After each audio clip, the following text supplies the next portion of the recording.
I hold the pregnancy test in my hand while my wife's suitcase still smells like another man's cologne. And the only thing I can think is, we were trying for a baby for 5 years.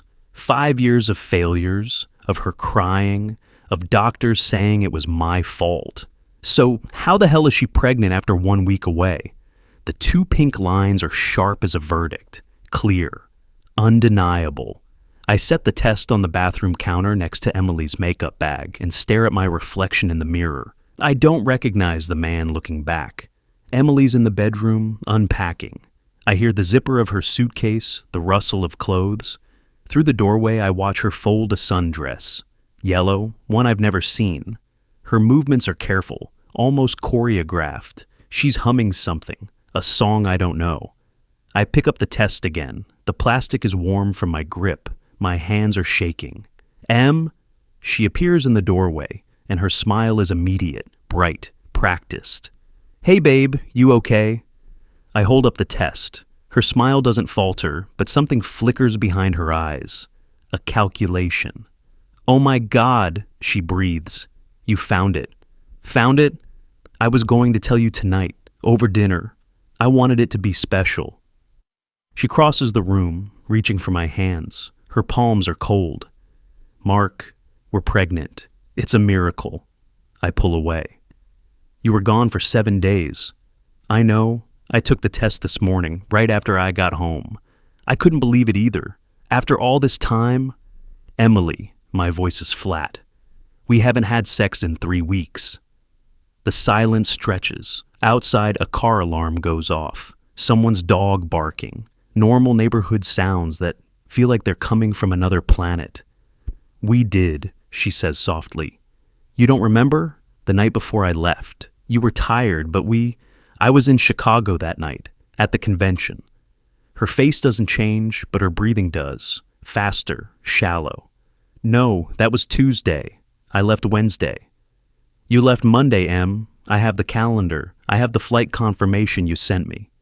She looks at the test in my hand, then at my face, and something crumbles. Not guilt, not shame, something closer to fear.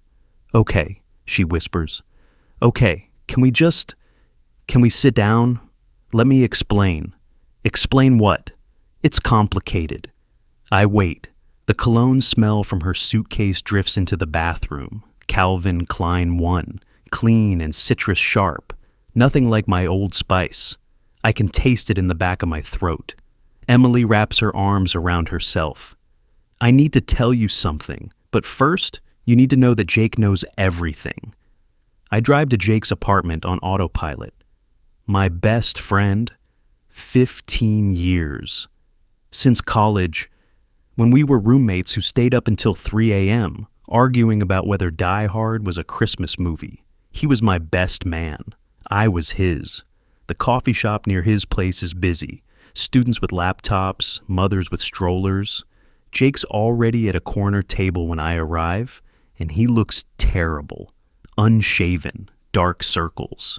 His phone is face down on the table, and he's tapping it with his index finger. Tap, tap, tap. Nervous rhythm. Mark. He stands, tries to smile, sits back down hard. Hey. I slide into the chair across from him. Emily said, you know. His hand still's on the phone. Know what? She's pregnant. Jake's face goes white. Actual white, like someone pulled a plug and drained all the blood out. She told you. She didn't have a choice. I found the test. Shit. He runs both hands through his hair. Shit, Mark. How long have you known? The question hangs there. At the next table, someone laughs at something on their screen. The espresso machine hisses. Jake picks up his coffee, sets it down without drinking. Define known. Don't do that. Don't lawyer this. I'm not... He closes his eyes. 3 months, maybe a little more. The world tilts. 3 months. That's April, before the trip, before any of this. She told you before she told me? It wasn't like that. She needed someone to talk to, and you were dealing with your dad's stuff, the estate, all that legal crap. She didn't want to add to your stress. My stress. I lean forward. My wife is pregnant with someone else's baby, and she didn't want to add to my stress. That's not... Mark, listen. Who's the father? Jake's phone buzzes. He glances at the screen, and his whole body tenses. He flips the phone over, trapping it face down against the table. I can't tell you that. You can't or you won't. Both. His voice cracks. There's something Emily made me promise never to tell you. The OB/GYN's office smells like antiseptic and something floral they're using to cover it up. Emily sits on the examination table, paper crinkling under her, while I stand against the wall with my arms crossed. Dr. Patel is reading the chart, her expression carefully neutral. So, Dr. Patel says, according to your intake form, you think you're about 4 weeks along? Emily nods. Maybe 5. I'm not sure exactly when. Let's take a look. Dr. Patel squirts gel onto the ultrasound wand. The machine beeps as it warms up. This will be cold. Emily's hand reaches for mine. I don't take it. The screen flickers to life, black and white and grainy. Dr. Patel moves the wand across Emily's stomach, her eyes on the monitor. Shapes appear, disappear. Then she stops. There, she murmurs. There we are. A bean-shaped shadow, flickering in the center, fast, impossibly fast. That's the heartbeat, Dr. Patel says. Strong, very strong. She clicks a few buttons, freezing the image. And based on the measurements, another click, numbers appear on screen. CRL 6.2 centimeters, GA 12W 4D. You're about 12 and a half weeks pregnant. Emily's face goes blank. That can't be right. Dr. Patel looks up from the screen. I'm quite certain. See here? She points to the frozen image. The crown rump length indicates late first trimester. 12, maybe 13 weeks. But I only found out a few weeks ago. Many women don't realize right away, especially if their cycles are irregular. But the fetus doesn't lie. Dr. Patel prints out the ultrasound image. The date stamps itself in the corner, 8/15/24. Mrs. Chen, these dates don't match what you told your husband. Emily's staring at the screen. Her mouth opens, closes. I must have miscounted. 12 weeks ago was mid-May. I push off the wall. You said you got pregnant after Maui. Maui was last month. Dr. Patel hands me the printout. That slick thermal paper texture, warm from the machine. My fingerprints leave marks on it, sweat, or maybe tears. I need to use the bathroom, Emily whispers. After she leaves, Dr. Patel looks at me. Mr. Chen, I don't want to overstep, but if you have questions about the timeline, I have questions about everything. She nods slowly. I'll give you two some privacy. But Mark? She pauses at the door. Those measurements are accurate within 3 days. That baby was conceived in mid-May, not July. It's 11 p.m., and I'm at my kitchen table with a calculator, my laptop, and 3 months of credit card statements spread out like a murder board. The house is dark except for the overhead light. Emily's at her sister's. I told her I needed space to think. I'm not thinking, I'm hunting. The Maui trip was July 2019, but Dr. Patel said mid-May. I opened the May statement, paged through line items, groceries, gas, her gym membership. Nothing unusual until May 18th. A hotel Wailea, Maui, 847.63. I stopped breathing. Below it, room service, 2 entrees, couples massage, wine, 2 bottles, and at the bottom, guest name, Emily Chen, room 847. I click open her calendar on our shared Google account, the one she thought I never checked. May 18 and 20 blocked out. Girls' weekend, whoa. Jess and Sarah.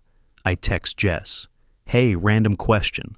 That girl's trip to Maui in May, did you guys have fun? 3 dots appear, disappear, appear again. Jess. What trip? We did wine tasting in Napa in May. Maui was July, remember? My phone slips from my hand, clatters on the table. I go back to the hotel bill. There in the bottom, tiny print, Additional guest, David Harrington. I don't know anyone named David Harrington. I Google the name. Hundreds of results, LinkedIn profiles, Facebook pages. Then I add Maui to the search. An article from the Maui News pops up. Local businessman expands portfolio. The photo shows a man in his 30s, dark hair, sharp suit, standing in front of a resort. He looks like me. Not exactly, but enough. Same jawline, same build.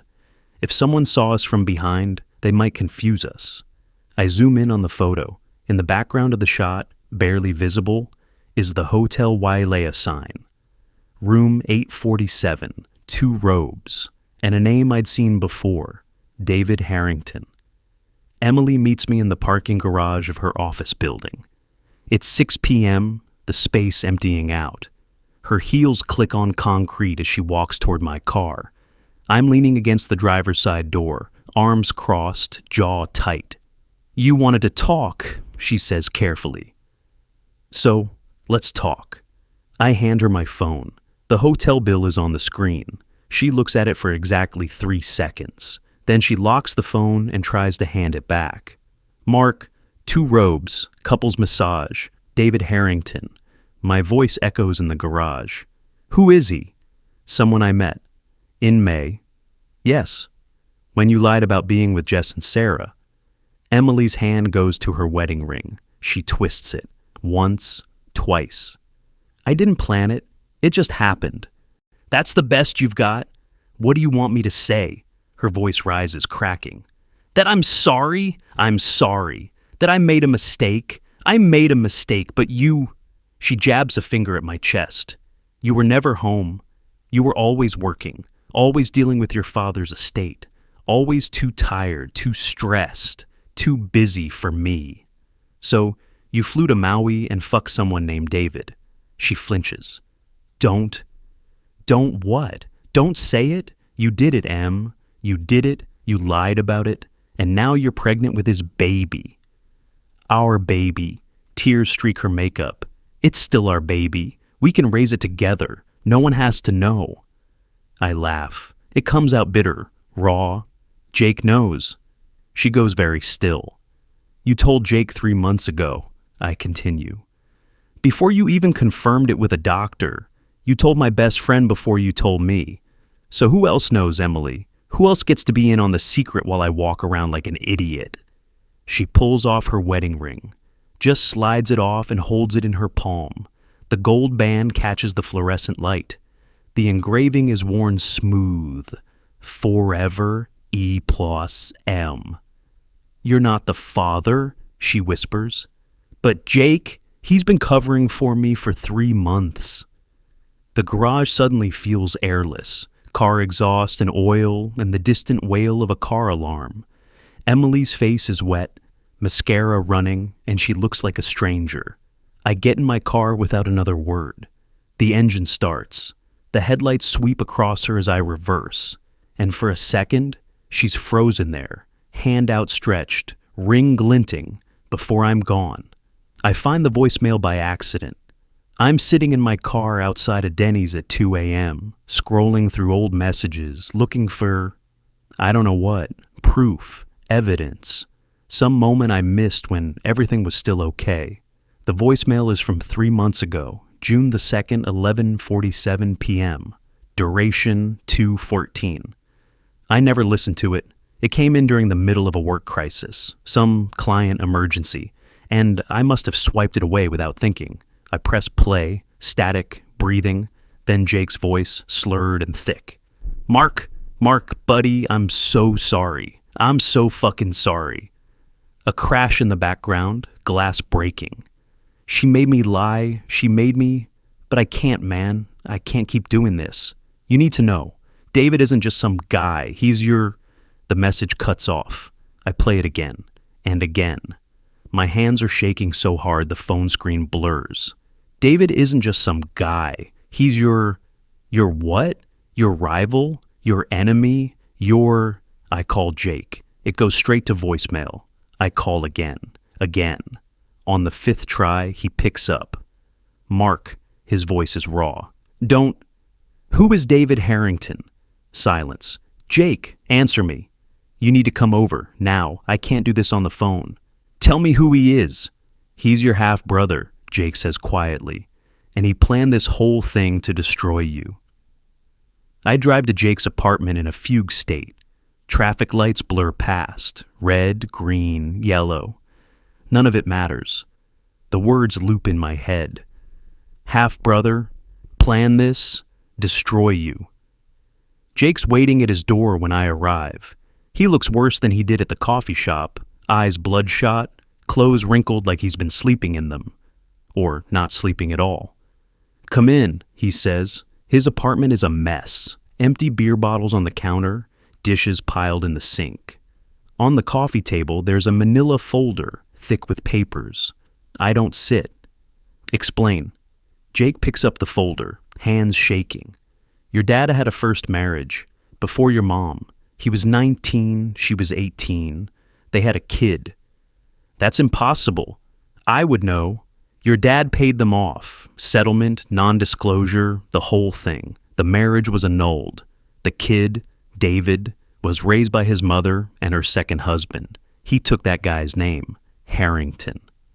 I sink onto the couch. My legs won't hold me anymore.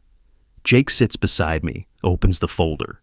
Inside are legal documents, photocopies of a marriage certificate dated 1984, a birth certificate, David Michael Chen, born March 15th, 1985, an annulment decree, a settlement agreement with a confidentiality clause.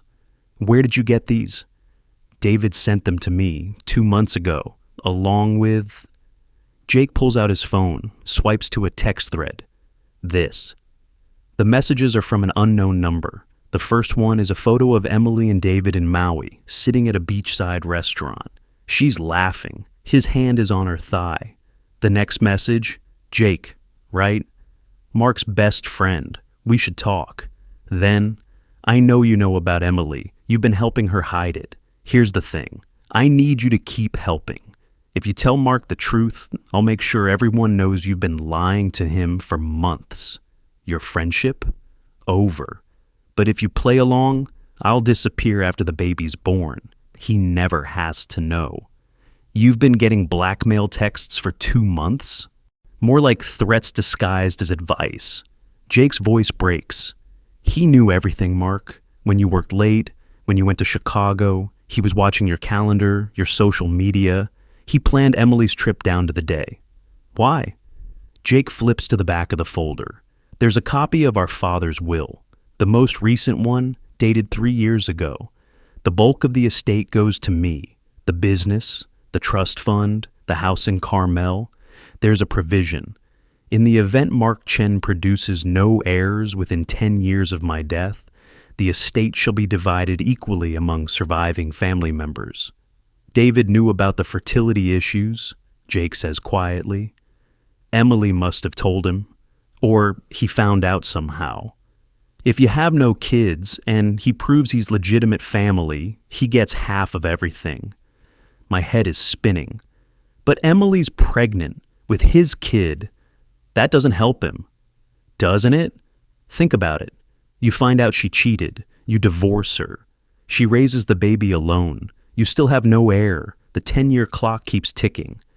Meanwhile, David contests the will, proves paternity, proves he's your father's biological son. He wins half, maybe more. That's insane. That's calculated. Jake taps the folder. It's all in here. He's been planning this for over a year, since your dad died. I look at the papers again, the marriage certificate, the birth certificate, David's face in the photo with Emily. That resemblance I noticed isn't coincidence. It's genetics. We share a father. You could have told me, I say, any time in the past 2 months. I know. You chose to protect yourself instead. I chose to protect you. Jake stands, paces. You were already dealing with your dad's death, the business transition, all that legal shit. I thought I could handle David. I thought if I played along, I could figure out a way to stop him without you getting hurt. How'd that work out? Jake stops pacing. His face crumples. I'm sorry. I'm so fucking sorry, Mark. I failed you.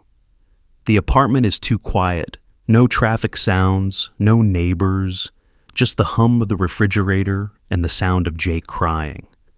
Does Emily know? I ask. That David is my half-brother? I don't think so. He probably told her some story, made himself the victim. Jake wipes his eyes. She's not innocent, but she's not the mastermind either. I stand, folder in hand. I'm going to my parents' house, Sunday dinner. Emily's supposed to be there. Mark, don't what? Stay quiet?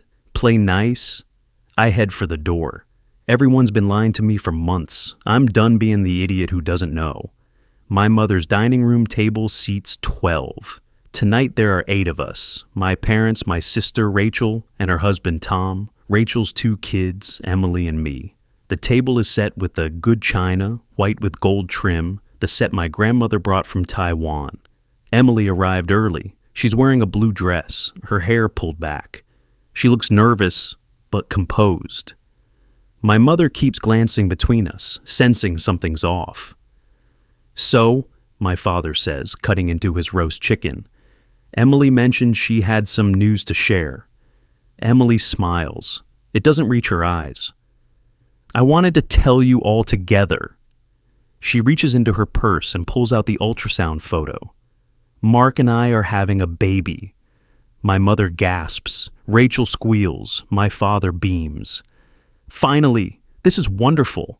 The kids, Lucy, age 6, and Ben, age 4, immediately start asking questions. Is it a boy or a girl? Can I hold the baby? Will it come to my birthday party? Emily passes the ultrasound around the table.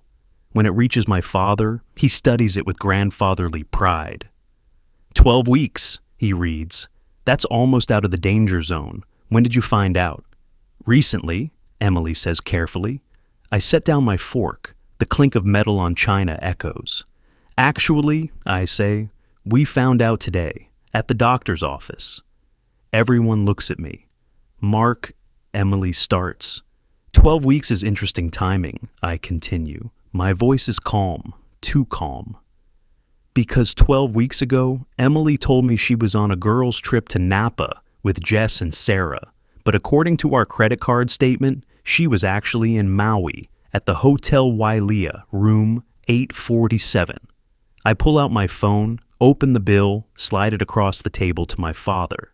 With a man named David Harrington. The silence is absolute. Lucy and Ben sense the tension and go quiet. Rachel's hand goes to her mouth. My mother puts down her fork.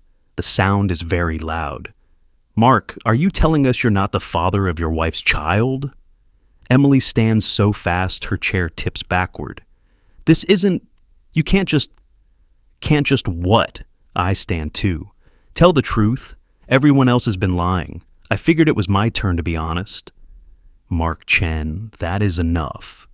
My father's voice cuts through the room like a gavel. This is not appropriate dinner conversation. Dad, I don't care what she did. There are children present. Rachel is already ushering Lucy and Ben out of the room. Tom follows, shooting me a look that could be sympathy or disgust. I can't tell. Emily's crying now. Full sobs. Mark, please, I was going to tell you. I was going to explain everything. When? After the baby was born? After you'd locked me into 18 years of child support for someone else's kid? That's not... She chokes on the words. You don't understand. David told me. He showed me pictures of you with other women. He said you were leaving me, that you'd already filed for divorce and were just waiting for the right time. He said the baby would be my security, my leverage. And you believed him? He had proof. Photos of you with some woman at a hotel, receipts, text messages. My mother stands, face pale. Emily, what are you talking about? The Chicago conference, Emily sobs. March. David showed me pictures of Mark checking into a hotel with a brunette. He said they'd been together for months. I actually laugh. It comes out harsh, broken. That was Rebecca from accounting. We shared a cab from the airport because we had rooms in the same hotel. David took photos of us in a lobby and convinced you it was an affair? Emily's face goes white. No, he wouldn't. He's my half-brother, I say flatly. He's been planning this for over a year, to get my inheritance. And you were the perfect weapon. My father drops his head into his hands. My mother sinks back into her chair, hand over her heart. Emily looks like she's been slapped. Half-brother? Our father had a first marriage. David is the product. He was paid off, silenced, and now he wants revenge. I pick up the ultrasound photo, the bean-shaped shadow, the flickering heartbeat. Congratulations, you helped him get it. Emily's legs give out. She sits hard on the floor, dress pooling around her, and just stares at nothing. My mother comes around the table. She doesn't go to Emily. She comes to me, puts her hand on my arm. Are you okay? The question is so absurd, I almost laugh again. My best friend tried to kill himself because of this. That's not true yet, but the words feel true, feel inevitable. What? My mother's grip tightens. Jake, he's been covering for her. David was blackmailing him. He couldn't take it anymore. I'm making it up, projecting, but as the words leave my mouth, my phone buzzes. Text from Rachel. Jake's in the hospital, attempted overdose. I just heard from Tom's brother. He's an EMT. He was on the call. Mark, you need to go. Mercy General smells like every hospital. Disinfectant, fear, fluorescent lights that make everyone look half dead. Jake's in the ICU, room 412. The nurse at the desk makes me wait while she checks if he's allowed visitors. Are you family? I'm all he has. She softens. 10 minutes. He's sedated but conscious. Jake looks terrible. IV lines running into both arms. Heart monitor beeping steadily. His face is gray. When he sees me, he tries to smile, but it comes out more like a grimace. Hey, he croaks. I pull a chair up to the bed. Hey, you're mad. I'm a lot of things. He closes his eyes. I left a note. The paramedics probably took it. 8 pages. Everything David did. Everything I knew. I couldn't carry it anymore, Mark. It was like drowning in slow motion. You could have talked to me. I tried. Remember the voicemail? I was so drunk I could barely stand. I called you. I told you the truth, and you never called back. The guilt hits like a physical thing. I was busy. There was a work crisis. I know, you're always busy. No accusation in his voice, just fact. That's what David counted on. You being too distracted to notice, me being too scared to push. A nurse comes in, checks Jake's vitals, adjusts something on the IV. After she leaves, Jake reaches under his pillow and pulls out a folded stack of papers. His handwriting covers both sides, cramped and frantic. The note, he says. I ask them to save it. I unfold the pages carefully. They're wrinkled, stained with something that might be tears or water or both. The first page starts, Mark, if you're reading this, I'm sorry. I'm so sorry I wasn't strong enough. I don't read it all, not yet. I can't. But I flip through, scanning. Page 3 mentions the blackmail, the threats. Page 5 has a timeline. David's first contact, Emily's trip, the pregnancy reveal. Page 7 stops me cold. David Harrington is your half-brother. He planned this to destroy you. He told me himself, bragged about it, said you stole his birthright and he was taking it back, one piece at a time. Emily was just step 1, the baby, the inheritance claim, the public humiliation. It's all part of his blueprint. At the bottom of page 7, there's a safety deposit box, Bank of America on Market Street, box 2847.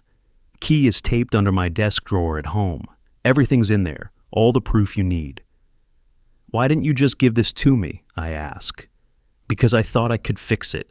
I thought if I kept David calm, played along, I could find a way to stop him without blowing up your entire life. Jake's voice is barely a whisper.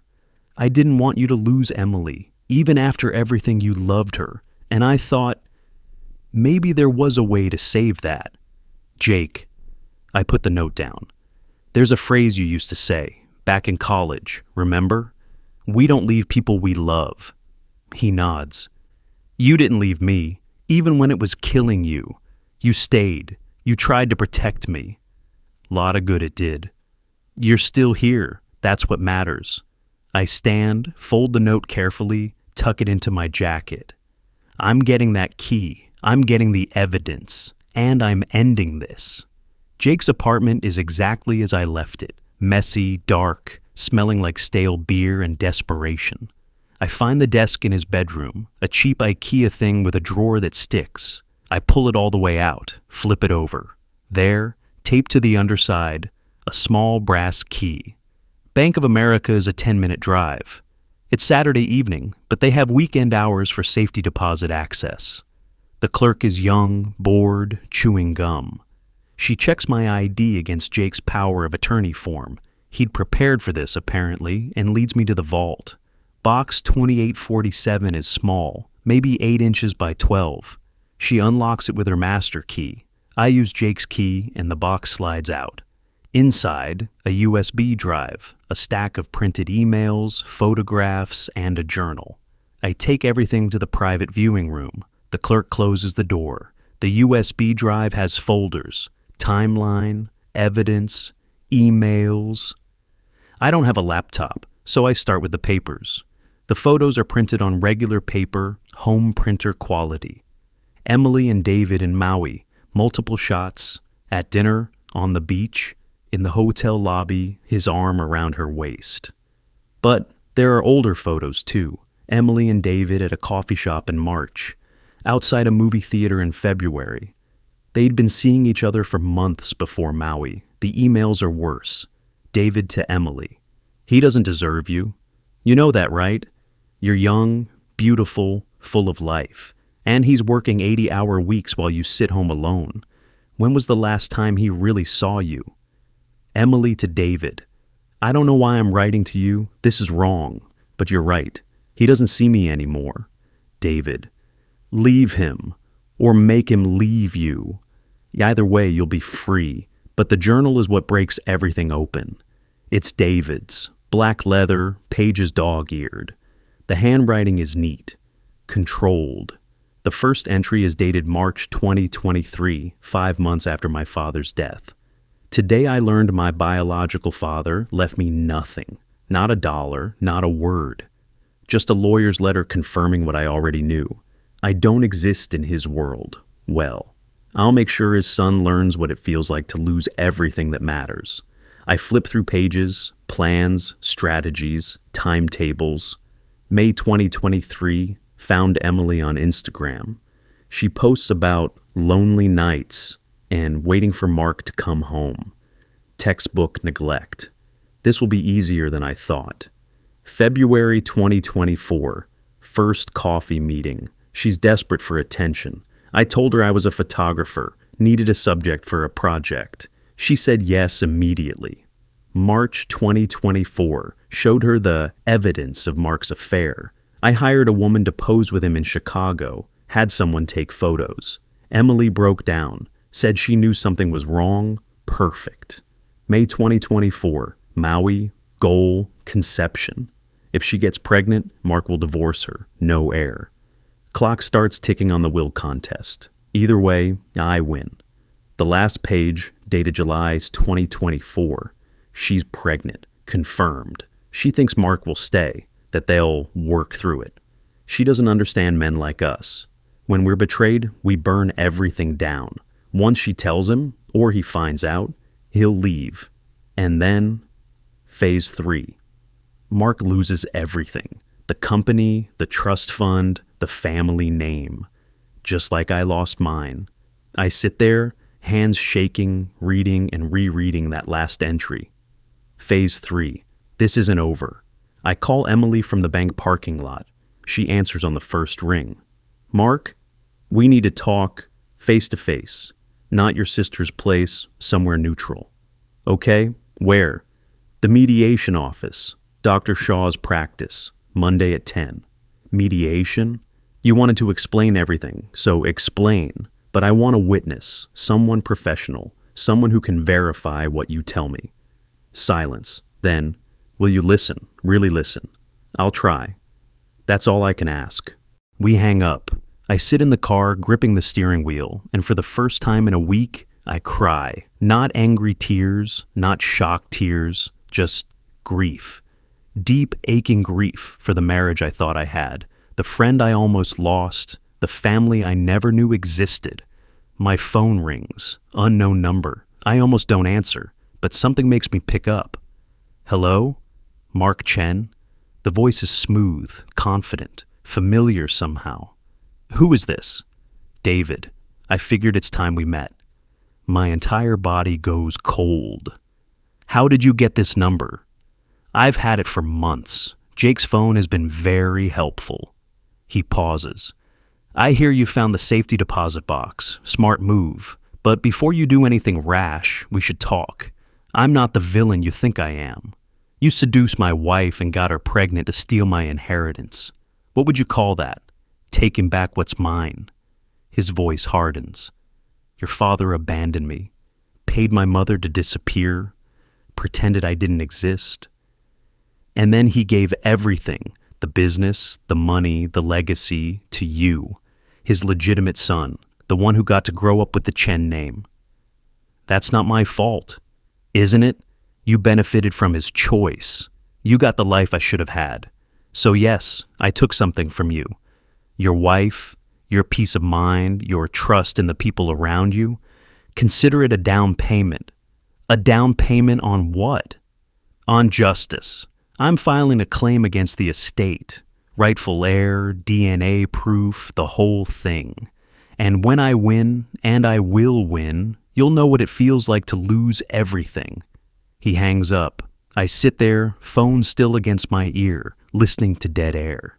Monday morning. Dr. Shaw's office is all beige walls and calming watercolors, the kind of place designed to diffuse conflict. Emily's already there when I arrive, sitting on the couch, hands folded in her lap. She's not wearing her wedding ring. Dr. Shaw is a woman in her 50s, gray hair, kind eyes. She's worked with couples for 30 years. She's seen it all. Mark, Emily, thank you for coming. She sits in the chair across from us. Before we begin, I want to establish some ground rules. This is a safe space. What's said here stays here, unless someone's safety is at risk. The goal is understanding, not blame. Can we agree to that? We both nod. Emily, Dr. Shaw says gently, Mark has requested that you share your side of the story. Whenever you're ready. Emily takes a shaky breath. I met David in February, online first. He sent me a message on Instagram, said he was a photographer working on a project about modern isolation. He wanted to feature real people, not models. I thought it was interesting. You didn't think it was suspicious? I ask. Dr. Shaw holds up a hand. Let her finish. Emily nods. We met for coffee. He was charming, funny. He asked about my life, and I told him everything. How lonely I was, how you were always working, how we'd been trying for a baby for 5 years and failing. Emily, I know I shouldn't have. But he listened, really listened, and then he started showing me things. She pulls out her phone, opens a folder. These. She hands the phone to Dr. Shaw, who looks at the screen, then passes it to me. Photos of me. Outside a hotel with Rebecca. Getting into a car with a blonde woman I don't recognize. At a restaurant with someone I now realize was a woman in a wig. The angle makes it look intimate. He said you were cheating, that you'd filed for divorce and were just waiting for the right time to tell me, that I needed to protect myself. And you believed him? I wanted to believe him. Emily's voice breaks. Because if you were cheating, then what I was about to do wasn't as bad. If you were leaving anyway, then I wasn't destroying our marriage. I was just surviving it. Dr. Shaw leans forward. Emily, when did your relationship with David become physical? May.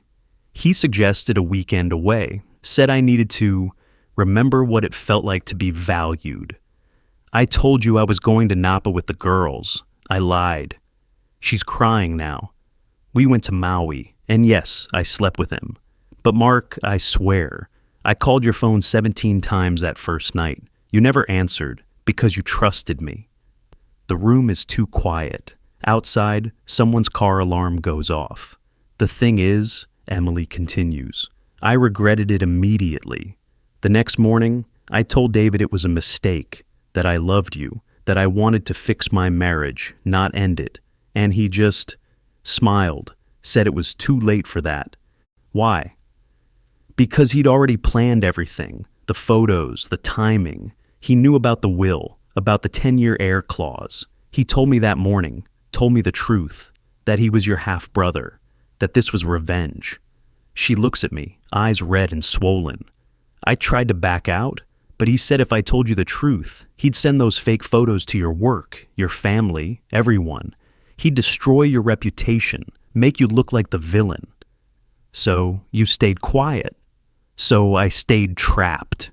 Emily's hands are shaking. When I found out I was pregnant, I didn't know what to do. I couldn't tell you it was David's. I couldn't keep pretending it was yours. So I just froze. And the longer I waited, the worse it got. Dr. Shaw makes a note. Emily, do you understand why Mark feels betrayed? Of course I do. I betrayed him. I lied to him. I slept with his half-brother and got pregnant. I'm not asking for forgiveness. I'm just trying to explain that I was manipulated too. Manipulated, I repeat. You still made choices.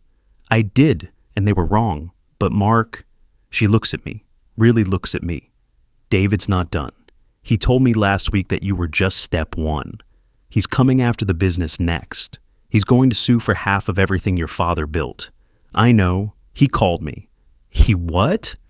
Saturday night. He wants me to know he's winning. Dr. Shaw sits back. This is beyond couples therapy. This is criminal harassment, possibly fraud. Mark, have you contacted a lawyer? First thing this morning. Emily wipes her eyes. I'll testify against David.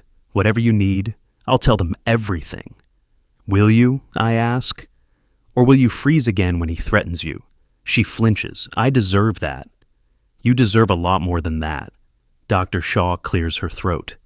Let's take a break. 5 minutes. Get some air. I'm in the hallway when my lawyer calls. Daniel Way, 45, sharp as broken glass. He's been handling my father's estate. Mark, I've got news. The DNA test came back. That was fast. You paid for the rush service. And yes, David Harrington is your biological half-brother. 99.97% certainty. He shares a father with you. What does that mean for the will? It means he has a legitimate claim. Your father's prenup with his first wife had a loophole. Biological children retain inheritance rights even after annulment. David can contest. And if he proves your father knowingly excluded him, a judge might rule it was done in bad faith. So I could lose everything. Not everything, but half, maybe. Depends on the judge. Daniel pauses. There's something else. David's business records show significant debts, medical bills from his mother's cancer treatment. He's desperate, Mark, which makes him dangerous. Can we stop him? Legally, it's going to be a fight, but I need you to do something for me. Confront him. Get him talking. If he admits to fraud, manipulation, any of it, record it. Give me ammunition. You want me to wear a wire? I want you to have a conversation with your phone recording. Legally, California is a two-party consent state, but if he's threatening you, that changes things. I think about it. Where would I find him? His office. Harrington Consulting, Financial District. Monday afternoons, he's always there. I checked. That's today. I know. Harrington Consulting is on the 32nd floor of a glass building downtown. The lobby is all marble and chrome. The receptionist is polished, professional. She calls up to confirm my appointment, which I don't have. And David himself comes down to get me. He looks exactly like the photos, like me, but sharper. harder. His suit is expensive. His smile is practiced. Mark, he extends a hand. Finally, I don't shake it. We need to talk. I agree. He gestures to the elevator. My office. His office overlooks the bay. Floor-to-ceiling windows, minimalist furniture, a desk that probably cost more than my car. On the wall, photos of David with local politicians, business leaders, building legitimacy. I sit. My phone is in my jacket pocket, recording app running. So, David says, settling into his chair, you wanted to meet. Here I am. Why Emily? He smiles. Why not Emily? She was available, vulnerable, pretty, and she gave me access to you. This is about me. This is about fairness. He leans forward. Do you know what it's like growing up knowing your father chose another family over you? That he paid your mother to disappear? That he pretended you didn't exist? That's not my fault. But you benefited. You got the name, the money, the legacy. I got nothing, not even acknowledgement. His jaw tightens. So, yes, I decided to take something back. Your wife was convenient, but honestly, she's not the real prize. The inheritance. The inheritance. The business. Everything that should have been mine. You're not smarter than me, Mark. You're not harder working. You're just luckier. You were born second to the right woman. So you think you're entitled to half. I think I'm entitled to what my father owed me. And if that means you lose the company, the trust fund, everything, well, he smiles again. You'll know what it feels like. What feels like. To be erased, to not matter. He stands, walks to the window. I've been watching you for 2 years, since before your father died. I watched you go to his funeral, watched you cry, watched everyone comfort you, tell you how much he loved you. And I thought, where's my grief? Where's my acknowledgement? This isn't grief. This is revenge. Maybe it's both. He turns to face me. You want to know the best part? Emily really did love you. That's what made it so easy. She was so desperate for you to see her, to love her back, that when I showed her proof you didn't, those fake photos, she broke. She didn't even question them. She just believed what she wanted to believe. You manipulated her. I gave her an excuse to do what she already wanted to do. He shrugs. People always want someone to blame. I just made it easy. And Jake? Collateral damage. I needed someone to keep Emily in line, someone you trusted. Jake was perfect, guilt-ridden, loyal, desperate to protect you. I told him if he talked, I'd destroy your friendship anyway. Make you think he was in on it from the start. He chose to lie rather than risk losing you. He tried to kill himself. David's expression doesn't change. That's unfortunate. The casual cruelty of it, the absolute lack of remorse, settles over the room like ice. You're not going to win, I say quietly. I already have. The DNA's confirmed. My lawyers are filing the estate contest next week. And even if you fight me, even if you spend years in court, you'll spend millions. You'll be distracted, exhausted, broken. Either way, I get what I came for. He sits back down, laces his fingers together. You got the family, the business, the love. I just took one thing that was mine. The recording app is still running. I have everything I need. I stand. We're done here. One more thing. David's smile is sharp. When the baby's born, I'm claiming paternity, full custody. You really think Emily can raise a kid alone while fighting me in court? She'll give up, and that child will grow up knowing their father, their real father, fought for them. Unlike ours. I walk out without another word. Daniel Way listens to the recording 3 times. His office is quiet except for David's voice crackling through the laptop speakers. I gave her an excuse to do what she already wanted to do. And later, you'll be distracted, exhausted, broken. Either way, I get what I came for. When it finishes, Daniel sits back. This is gold. Admission of fraud, manipulation, intent to cause harm. We can use this. Can we stop the estate claim? We can complicate it significantly. But Mark, he closes the laptop. There's something you need to know. I did some digging into David's background. His mother died last year. Cancer, like I mentioned. But here's the thing. She left a small estate, and David was the executor. So he drained it. Paid himself management fees until there was nothing left. Her house, her savings, gone. Her other children from her second marriage are suing him for elder abuse and financial exploitation. The pieces click together. He's not just desperate, he's practiced. He's a predator. This isn't about your father or fairness. It's about money. It's always been about money. Daniel opens a file on his desk. I contacted the DA's office. With this recording and the pattern of behavior, they're interested in pursuing fraud charges, possibly conspiracy. How long? Months, maybe a year, but it's a start. My phone buzzes, Emily's name on the screen. I almost ignore it, but something makes me answer. Mark? Her voice is strained. Something's wrong. What? The baby. I'm bleeding. They're taking me to the hospital. I'm scared. Which hospital? Mercy General. Please. I know I don't have the right to ask, but I'm coming. I hang up. Daniel's watching me. The baby? He asks. Complications. You don't owe her anything. I know. I grab my jacket. But that baby didn't ask for any of this. The maternity ward is chaos. Nurses rushing, monitors beeping, someone screaming in labor 3 rooms down. Emily's in room 518, pale and terrified. There's blood on the sheets. Too much blood. Mr. Chen? A doctor appears, young, Indian accent, stress lines around her eyes. I'm Dr. Kapoor, your wife, soon-to-be ex-wife, I correct. Right. She's experiencing placental abruption. We need to do an emergency C-section. The baby's in distress. Is she going to be okay? We'll do everything we can, for both of them. She pauses. There's a complication. Your wife is O negative. We have some in the blood bank, but not much. If there's significant bleeding during surgery, I'm O negative, I say automatically. Dr. Kapoor blinks. You are?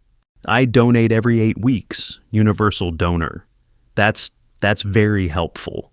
Would you be willing to donate, just in case? I look through the window into Emily's room. She's crying, holding her stomach. The monitor shows the baby's heartbeat. Fast, erratic, struggling. Yes, I hear myself say. 20 minutes later, I'm in a chair with a needle in my arm, watching my blood flow into a bag. The nurse, Maria, her tag says, makes small talk about the weather, the traffic, anything to keep me calm. You're doing a good thing, she says. It's just blood.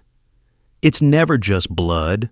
The donation takes 15 minutes. After, they give me juice and cookies and tell me to rest for 30 minutes before driving. I ignore them and go to the waiting room. Jake shows up an hour later. He still looks rough, hollow cheeks, shadows under his eyes, but he's here. He sits beside me without a word. How'd you know? I ask. Rachel texted me, said you were here. He hands me a coffee from the hospital Starbucks. Figured you could use this. I gave blood. I heard. For David's baby. For Emily's baby, Jake corrects. The baby didn't choose its parents. We sit in silence, drinking terrible coffee, watching doctors and nurses pass by in their scrubs. I listen to the voicemail again, I say, the one from 3 months ago. You were drunk. You said you were sorry. I am. You said, we don't leave people we love. Jake looks at the floor. My mom used to say that. When my dad left, she'd tell me and my sister, we don't leave people we love. He wasn't one of us. I guess it stuck. You stayed, I say. When it was killing you, you stayed. You tried to protect me. Lot of good it did. Jake. I turn to face him. You're here, after everything, after the hospital, the note, the blackmail. You're still here. His eyes well up. Where else would I be? The waiting room door swings open. Dr. Kapoor appears, still in surgical scrubs, mask pulled down. Mr. Chen? I stand so fast my vision swims. Jake steadies me. The baby's out. A girl, 4 pounds, 6 ounces. She's in the NICU, but she's breathing on her own. We're cautiously optimistic. And Emily? Stable. She lost more blood than we'd like, but your donation helped. She'll need recovery time, but she should be fine. The relief is overwhelming. Can I see the baby? Dr. Kapoor hesitates. Are you listed as the father? No, but I'm the blood donor. Let me check with the charge nurse. She disappears. Jake's hand is on my shoulder. You saved them, he says quietly. I saved a baby who's not mine. You saved someone innocent. There's a difference. The NICU is dim, quiet except for the hum of machines. The baby, Emily named her Lily, they tell me, is in an incubator, wires attached to her chest, a tiny cap on her head. She's so small, impossibly small. The nurse, an older woman with kind eyes, stands beside me. You can touch her, through the ports. I slide my hands through the openings. My finger touches her palm, and her tiny hand wraps around it. The grip is strong, determined. She's a fighter, the nurse says. I watch her breathe. In, out, in, out. The monitor shows her vitals. Heart rate, oxygen levels, all stable now. Mr. Chen? The nurse checks her clipboard. I need to ask, I know you're not the biological father, but you're listed as the emergency contact. Emily requested it before surgery. She did? She said you were the only person she trusted to make decisions for Lily if something happened to her. The irony is staggering. After everything, the lies, the betrayal, the manipulation, she still trusts me more than anyone else. The doctor mentioned something else, the nurse continues. Lily has a rare blood type, AB negative, only 1% of the population.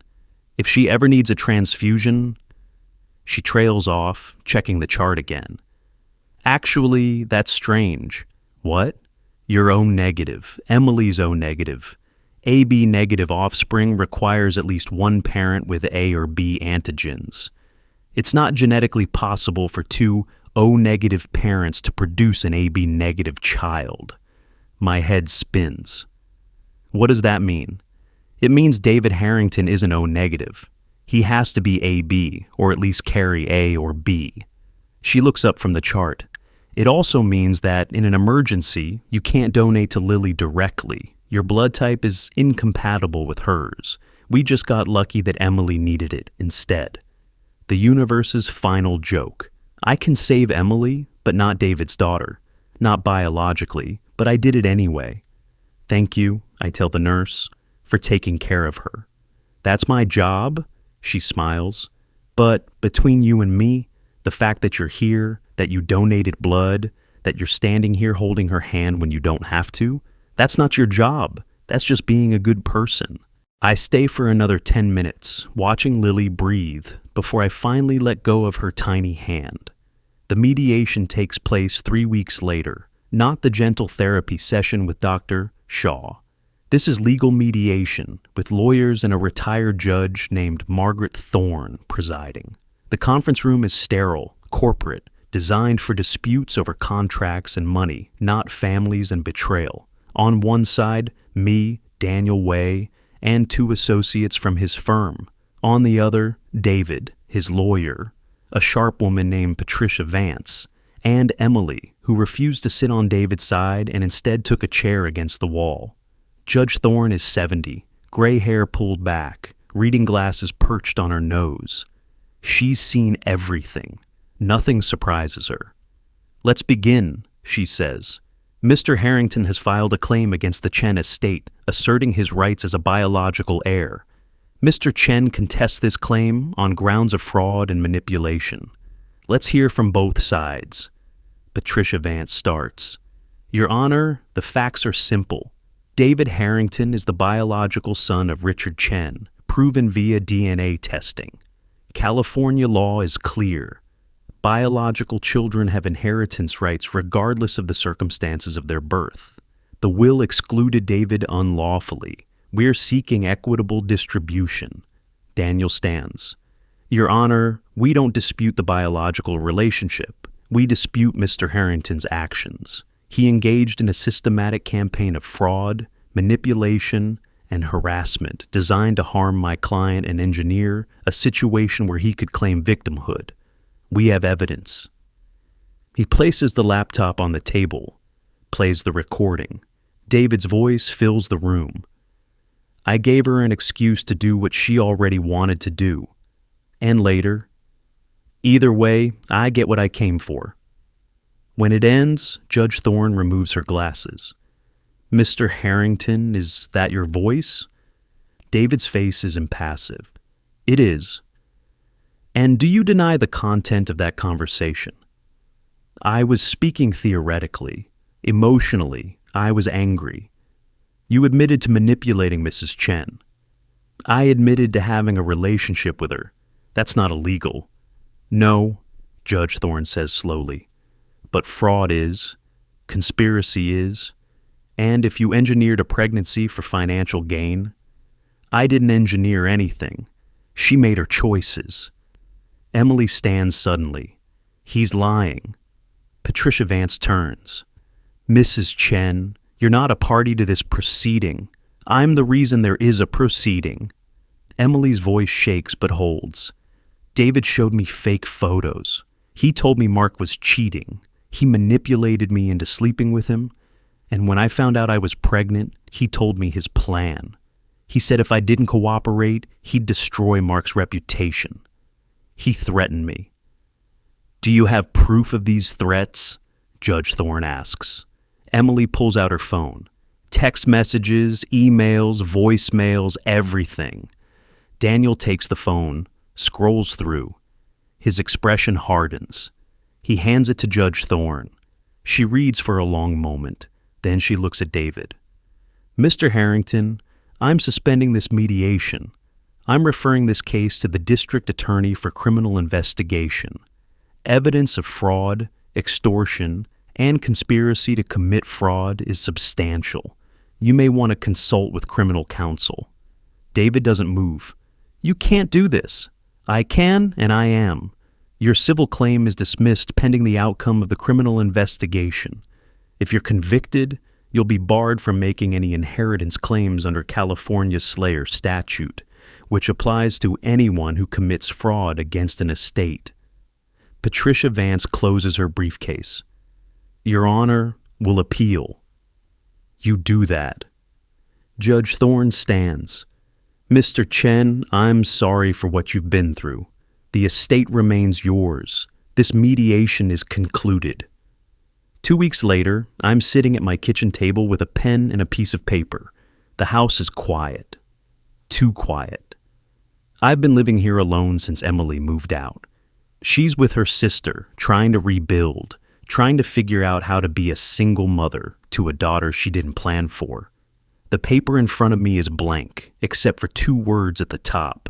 Dear Lily, I've started this letter a dozen times, deleted it, started again. But today, I'm going to finish it. Dear Lily, you didn't choose your parents, neither did I. By the time you read this, if you ever read this, you'll be old enough to know that your father isn't a good man, that your mother made mistakes, that the circumstances of your birth were complicated in ways most people can't understand. I want you to know something. None of that is your fault. I'm not your father, not biologically, not legally. But I held your hand in the NICU when you were 3 weeks old and fighting to breathe. I gave blood to save your mother during your birth. And I'm writing this letter because I want you to have something no one can take away from you. Freedom. There's a trust fund in your name, $500,000. It's yours when you turn 18, or earlier if you need it for education or medical care. Your mother can't touch it. Your biological father certainly can't. It's just for you. Use it to build a life free from their sins, free from the anger and resentment and pain that brought you into this world. You deserve better than the legacy you were born into. I hope you grow up kind. I hope you grow up strong. I hope you never have to read this letter because your mother finds a way to love you enough for both parents. But if you do read it someday, know this. You were innocent. You still are. And that's worth protecting. Take care, Lily. Live well. Mark. I fold the letter carefully, slide it into an envelope. On the front I write, for Lily Chen, to be opened on her 18th birthday. I seal it with wax, old-fashioned but permanent. My lawyer will hold it in his safe, along with the trust documents. Emily calls that night. Mark? Her voice is tentative. I heard about the trust fund. It's for Lily, not you. I know, Thank you. You didn't have to do that. Yes, I did. Silence. Then, David was arrested. Fraud charges. Patricia dropped him as a client. I heard. He's asking for bail. His lawyer, the public defender, says he's not a flight risk. But Mark, I'm terrified. What if he gets out? What if he comes after Lily? He won't. The DA's building a case against him for elder abuse, too. The stuff with his mother's estate. He's looking at real time. Good. Her voice hardens. He deserves it. Emily, I'm getting help, therapy, I'm working on myself. For Lily, she deserves a mother who has her shit together.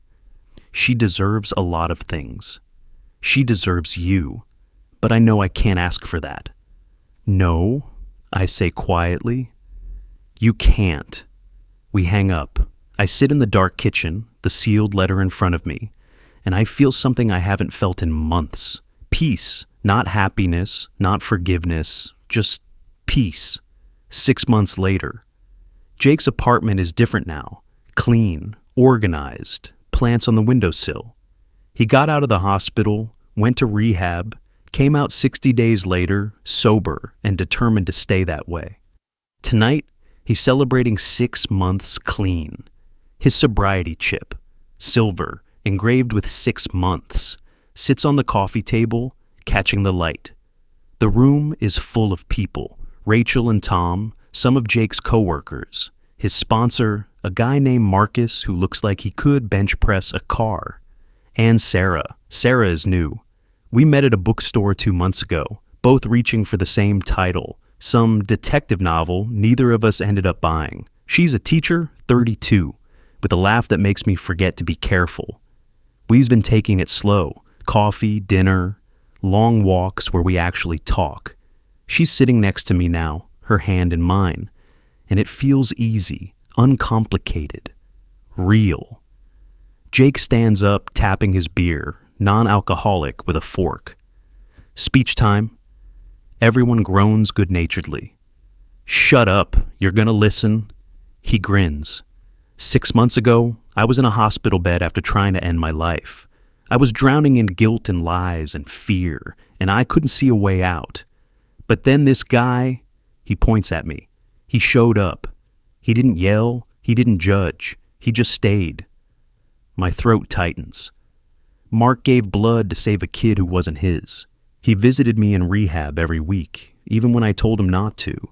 He loaned me money for therapy when I couldn't afford it. And when I told him I didn't think I deserved to stay sober, you know what he said? Jake looks at me, eyes shining. He said, "We don't leave people we love, and I'm not leaving you." The room is silent. That phrase, "we don't leave people we love," my mom used to say it. I thought I understood it, but I didn't. Not until Mark showed me what it actually means. It's not about staying when things are easy.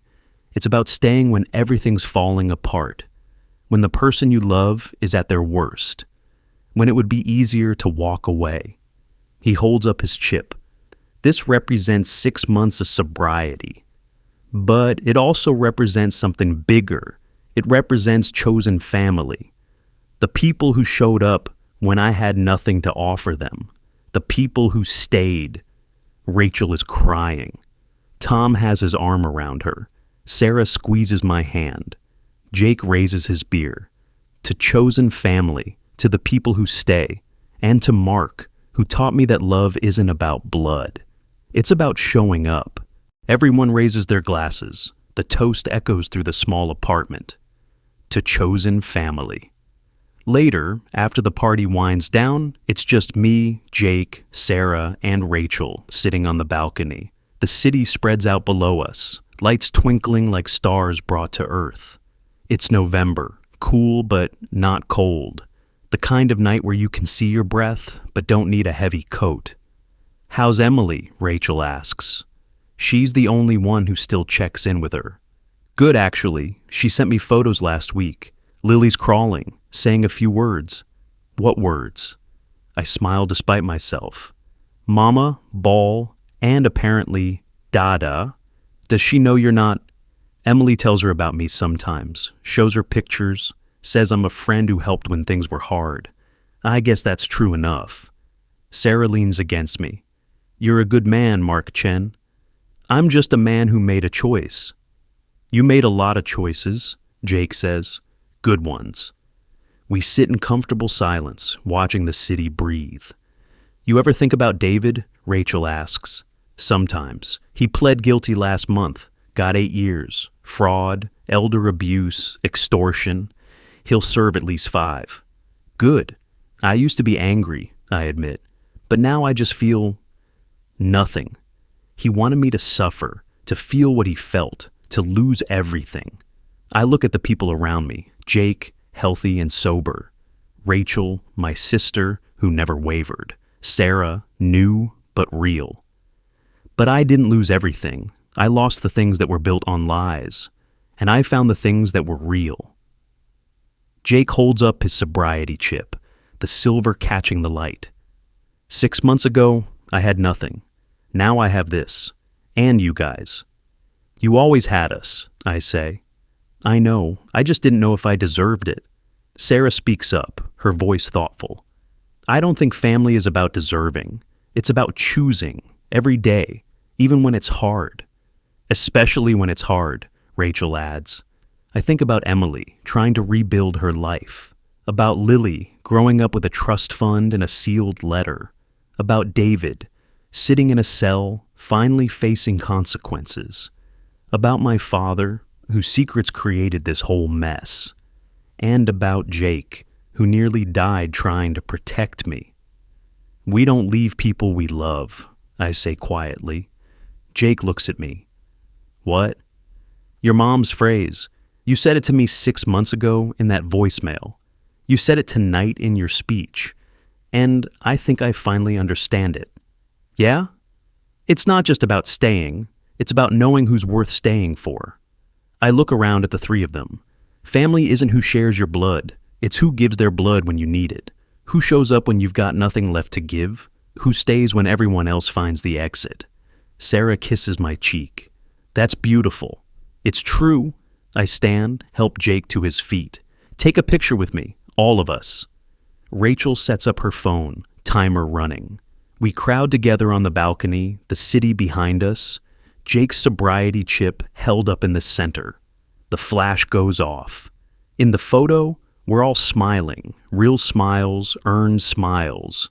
We're not related by blood. We didn't grow up together. We're just 4 people who chose each other, who stayed when staying was hard. That's family. That's love. I'm driving home alone, Sarah beside me, sleeping in the passenger seat, when my phone buzzes with a text from an unknown number. I wait until we reach a stoplight to check it. The message is from Emily. Lily said Mark today. Just wanted you to know. Thank you for the trust. Thank you for everything. We're okay. Below it, a photo. Lily in a high chair, covered in applesauce, grinning at the camera. She has Emily's eyes, David's chin, but her smile is all her own. I don't respond. There's nothing to say. I just save the photo, then delete the message. The light turns green. Sarah stirs, opens her eyes. You okay? Yeah, I take her hand. I'm okay. And for the first time in 6 months, it's true. We don't leave people we love. And the truth, the people I love now never left me. They chose me. Every day, through the worst of it. And I chose them back. That's the story. That's the ending. Not revenge, not bitterness, not the destruction David wanted. Just people who stayed, people who showed up, People who prove that family is something you build, not something you're born into. I think about the sealed letter waiting in Daniel's safe, the trust fund that will give Lily a chance, the recording that put David in prison, the sobriety chip on Jake's coffee table, the group photo from tonight. 4 people, chosen family, smiling like we mean it. 6 months ago, I held a pregnancy test that destroyed my marriage. Tonight, I'm holding Jake's 6-month sobriety chip, Sarah's hand, and the knowledge that I survived something that was supposed to break me. Emily's rebuilding, Lily's growing, David's paying, Jake's healing. And me? I learned that family isn't who shares your blood. It's who gives their blood when you need it. Who shows up when you've got nothing left to give. Who stays when everyone else finds the exit. We don't leave people we love. And now I know who really loves me back. That's my story.